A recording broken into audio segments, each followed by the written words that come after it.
एक हरे भरे गांव में तरह तरह के पक्षी रहते थे। उनमें सबसे चालाक चिमकी नाम की चिड़िया रहती थी। वह अपनी चतुराई से कई बार मुश्किलों से बच चुकी थी, लेकिन इस बार उसने एक ऐसा घोटाला किया जिससे पूरा जंगल हिल गया। क्या हुआ जब उसकी चालाकी पकड़ी गई? चलिए जानते हैं इस मजेदार कहानी में। एक दिन जंगल में अफवाह फैली कि राजा शेर ने पक्षियों के लिए मुफ्त अनाज बांटने का ऐलान किया है। यह सुनते ही चमकी के मन में एक लालची योजना आ गई। चिमकी ने सोचा, अगर मैं थोड़ी चालाकी करूं तो पूरा अनाज अकेले खा सकती हूं। वह उड़कर राजा शेर के पास गई और कहा, महाराज, जंगल में बहुत सारे पक्षी रहते हैं, लेकिन वे अनाज लेने नहीं आ पा रहे। क्यों न मैं उन्हें जाकर अनाज दे दूं? शेर को चिड़िया पर भरोसा था, इसलिए उसने सारा अनाज चिमकी को दे दिया। लेकिन चिमकी ने अनाज पक्षियों तक नहीं पहुंचाया, बल्कि खुद छुपाकर खाने लगी। जब पक्षियों को कई दिनों तक अनाज नहीं मिला, तो वे राजा शेर के पास पहुंचे। महाराज, हमें तो अनाज मिला ही नहीं। आपने जिसे भेजा था वह कहाँ है? तोते ने गुस्से से पूछा। राजा शेर को हैरानी हुई। उसने तुरंत चिड़िया चिमकी को बुलाया। शेर ने कड़क आवाज में पूछा, चिमकी, तुमने जो अनाज ले गई थी वह कहाँ है? चिमकी ने झूठ बोलने की कोशिश की। महाराज, मैंने सबको अनाज दे दिया। लेकिन तभी खरगोश बोला, महाराज, मैंने इसे अनाज के बोरे अपने घोंसले में छुपाते देखा था। राजा शेर को गुस्सा आ गया। उसने चिड़िया को तुरंत सबके सामने सच बताने का हुक्म दिया। चिमकी की चालाकी रंग नहीं लाई। उसने हाथ जोड़कर कहा, मुझे माफ कर दो महाराज, मैं लालच में आ गई थी। राजा शेर ने उसे सजा सुनाई, तुम्हें जंगल के सभी पक्षियों के लिए 2 हफ्तों तक अनाज लाकर देना होगा, और जब तक सभी पक्षी खुश नहीं हो जाते तब तक तुम किसी से कुछ नहीं मांग सकती। चिमकी ने अपनी गलती से सीख ली और भविष्य में कभी लालच न करने की कसम खाई।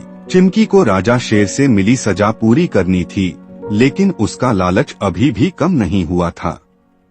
उसने सोचा, अगर मैं दोबारा चालाकी करूं तो बिना मेहनत किए फिर से अनाज जमा कर सकती हूं। इस बार वह और भी शातिर योजना बनाने लगी। चिमकी ने जंगल के पक्षियों को इकट्ठा किया और कहा, दोस्तों, मैं तुम्हारी मदद करने के लिए तैयार हूं, लेकिन इस बार हमें राजा शेर से खुद ही अनाज लेना होगा। क्यों न हम सब मिलकर राजा को कहें कि हमें हर दिन खाना चाहिए। पक्षियों को लगा कि यह सही बात है। उन्होंने सोचा कि चिमकी उनके लिए सच में कुछ अच्छा कर रही है। अगले दिन सभी पक्षी राजा शेर के पास पहुँचे। चिमकी बोली, महाराज, हम सब भूखे हैं, हमें रोज अनाज मिलना चाहिए ताकि हम अपने बच्चों का पेट भर सकें। राजा शेर ने कुछ देर सोचा और कहा, ठीक है, मैं एक नया नियम बनाता हूँ। जंगल में हर पक्षी को रोज अनाज मिलेगा, लेकिन इसे इकट्ठा करने की जिम्मेदारी चिमकी पर होगी। चिमकी के चेहरे पर मुस्कान आ गई। उसे लगा कि उसकी चाल काम कर गई। कुछ दिनों बाद तोते को शक हुआ कि अनाज कम क्यों हो रहा है। उसने अपने दोस्त खरगोश के साथ मिलकर चिमकी की जासूसी शुरू कर दी। एक रात उन्होंने देखा कि चिमकी चोरी करके अनाज छुपा रही है। अब तो यह पकड़ी जाएगी, तोते ने खरगोश से कहा। अगले दिन तोता और खरगोश राजा शेर के पास पहुँचे और पूरा सच बता दिया। राजा शेर ने तुरंत चिमकी को बुलाया। चमकी, क्या यह सच है कि तुमने फिर से अनाज चुराया? राजा शेर गरजा। चिमकी डर गई और झूठ बोलने लगी। नहीं महाराज, यह सब झूठ है, मैं तो पक्षियों की मदद कर रही थी। लेकिन तभी तोता बोला, अगर तुमने कुछ नहीं किया तो तुम्हारा घोंसला क्यों अनाज से भरा पड़ा है? राजा शेर ने सैनिकों को भेजा और चिमकी के घोंसले से चोरी किया हुआ अनाज वापस राजा के पास ले गए।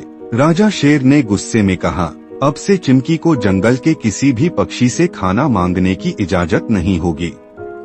उसे खुद ही मेहनत करके खाना ढूंढना होगा।